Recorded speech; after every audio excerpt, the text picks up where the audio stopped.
Pernah nggak sih kalian mendengar yang namanya SEM, Path Analysis, atau model struktural yang banyak banget panah-panahnya, tapi kalian nggak ngerti maksud dari panah-panah itu apa? Maka nama saya Farah Aulia Suyuti dengan NIM D0712410810 dari kelompok 13 Lab Statistik and Quality Management Departemen Teknik Industri Universitas Hasanuddin. Di sini saya akan menjelaskan terkait software AMOS, bagaimana membuat model, dan menjelaskan terkait hasil analisis di aplikasi itu. Mau tahu lebih lanjut? Yuk tonton videonya. Jadi di sini saya udah punya data sebanyak 200 data dari pengambilan data data di modul SEM kemarin. Di sini saya akan mengambil data yang ada di Excel ini, lalu saya copy dan buka aplikasi IBM SPSS. Oke, sekarang kita copy paste data yang tadi kita ambil dari Excel. Terus kita buka variabel view dan ubah semua nama variabel yang ada di sini. Jadi di sini karena saya pakai 3 variabel dengan variabel satu itu ada 10 indikator. Lalu variabel kedua itu ada 3 indikator. Lalu variabel ketiga itu ada 4 indikator. Terus di desimalnya itu karena data yang kita pakai itu nilai bulat, jadi kita cukup buat di desimalnya itu jadi 0. Lalu file ini kita save.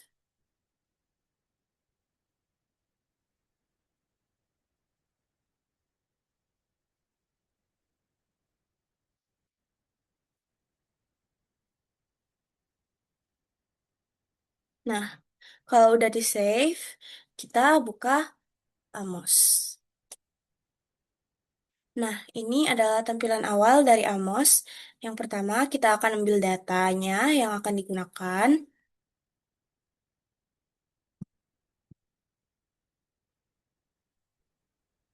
Nah, lalu ini itu kita pilih, lalu oke. Karena kalau eh, dengan halamannya yang cukup kecil, kalau misalnya seperti ini tuh kita kurang bisa banyak gambar. Jadi kita buka di view, lalu kita buka interface property, dan kita pilih landscape legal agar halamannya jadi lebih lebar. Nah, selanjutnya kita cek apakah datanya udah masuk.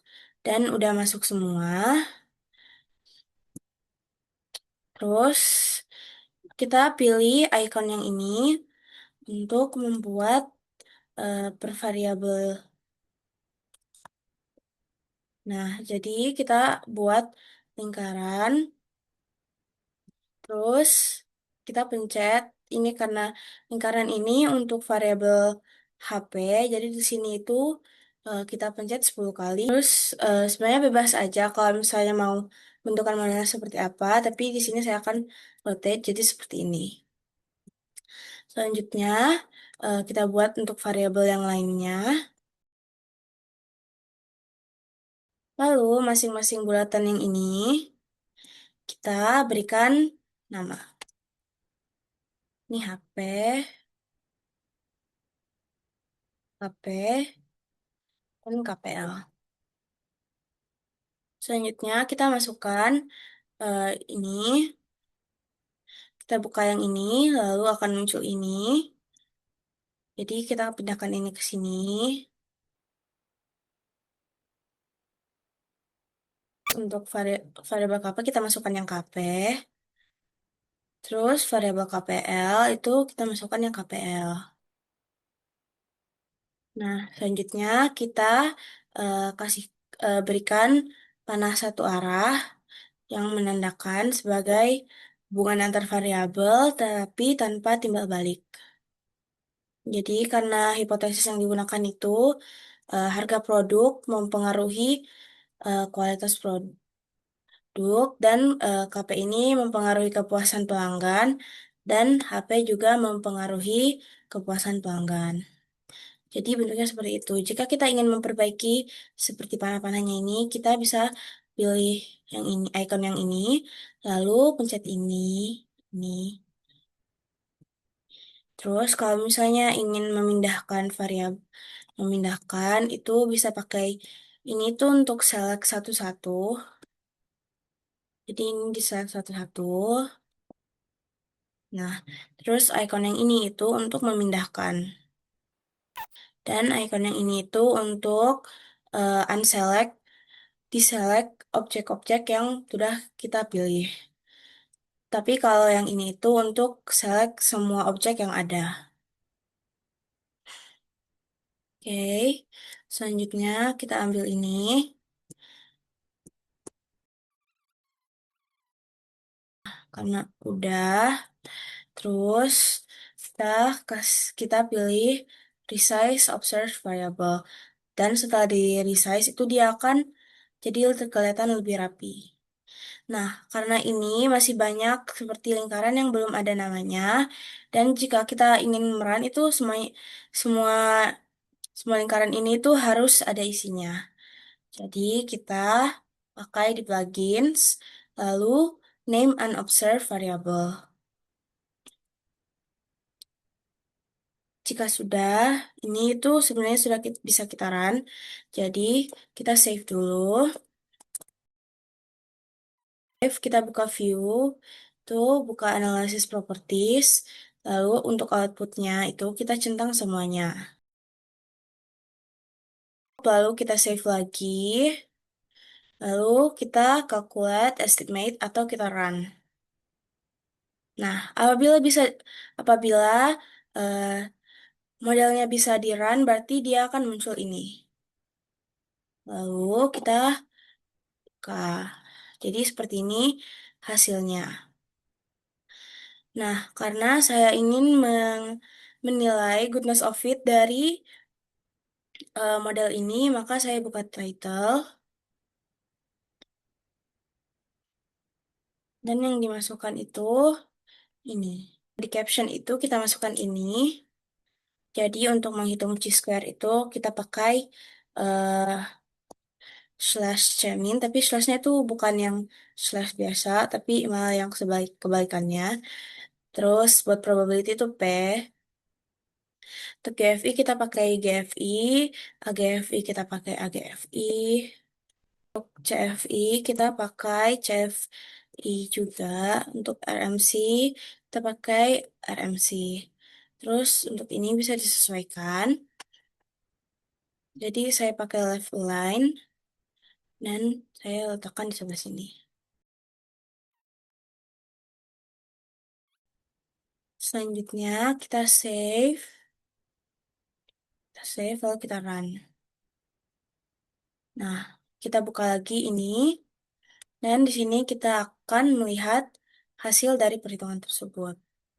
Nah, di sini itu chi-square-nya masih belum masuk ke dalam model fit dan probability-nya juga masih tidak fit. GFI-nya juga tidak fit, AGFI pun juga tidak. Tapi GFI dan AGFI-nya itu masuk ke marginal fit karena mereka mendekati 0,9. Sedangkan TLI dan CFI-nya itu sudah fit dan RMC-nya itu masih masuk di marginal fit. Nah, di sini karena ada beberapa yang belum termasuk dalam kategori kategori fit, maka kita lakukan yang namanya respesifikasi. Untuk melakukan respesifikasi itu kita membuka ini, kita buka yang ini, lalu kita cek modification indices.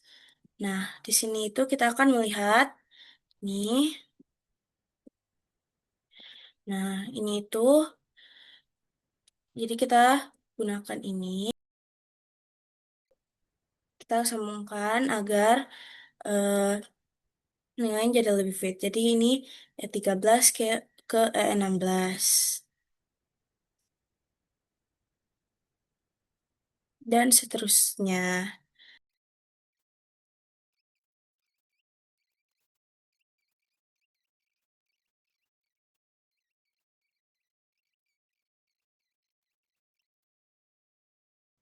Nah, setelah tadi itu, kita kemudian eh, save ini lagi,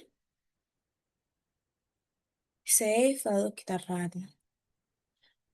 Nah, kita lihat, dan sekarang nilainya semua udah termasuk dalam kategori fit. Untuk melihat seperti uji normalitas, hubungan langsung dan tidak langsung, dan hubungan total, terus melihat uji validitas dari Amos itu, kita buka ini view text. Di ini akan kita melihatkan outputnya. Terus untuk uji normalitas itu kita lihat di sini. Untuk uji normalitas yang diperhatikan itu kolom CR.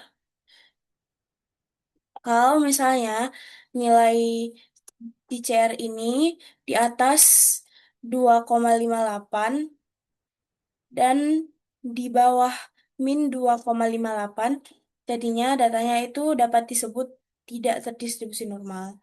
Di sini ada beberapa yang tidak terdistribusi normal, seperti KPL 1 itu tidak terdistribusi normal.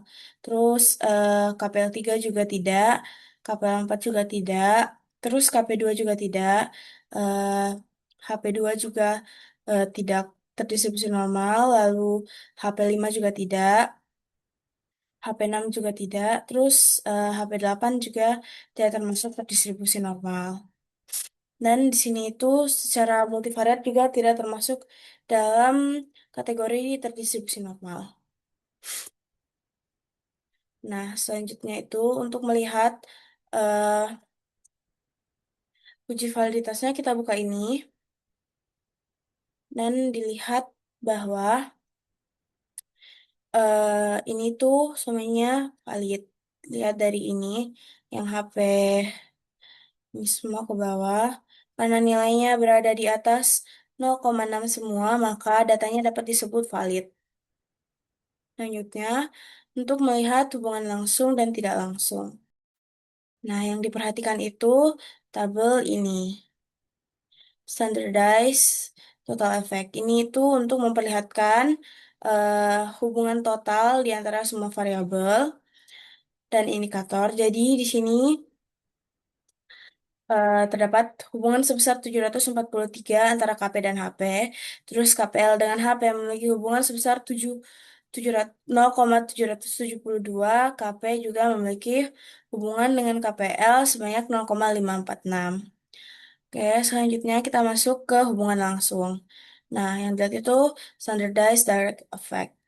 Nah, dari sini itu bisa dilihat bahwa terjadi hubungan langsung antara KP dan HP, di mana hubungan langsungnya itu sebesar 0,743 dan KPL dengan HP itu 0,366 dan KP dan KPL itu 0,546. Hubungan tidak langsungnya itu ada di sini. Bisa dilihat bahwa di sini yang ada nilainya KPL karena tadi kan kita buat model eh, hubungan se jadi hubungan secara tidak langsungnya itu gini. Jadi dari HP itu memengaruhi KP lalu ke KPL. Jadi HP memengaruhi KPL sebanyak 0,46 melalui variabel KP. Mana kita melihat tabel eh, nih, regression weight, di mana tabel regression weight ini untuk memperlihatkan eh, hubungan antar variabel yang terjadi. Di sini hubungan KP dan HP terjadi sebesar 0,693, KPL dengan KP sebesar 0,511, dan KPL dan HP itu 0,32. Sekian begitu saja tutorial terkait IBM SPSS Amos dari saya. Wassalamualaikum warahmatullahi wabarakatuh.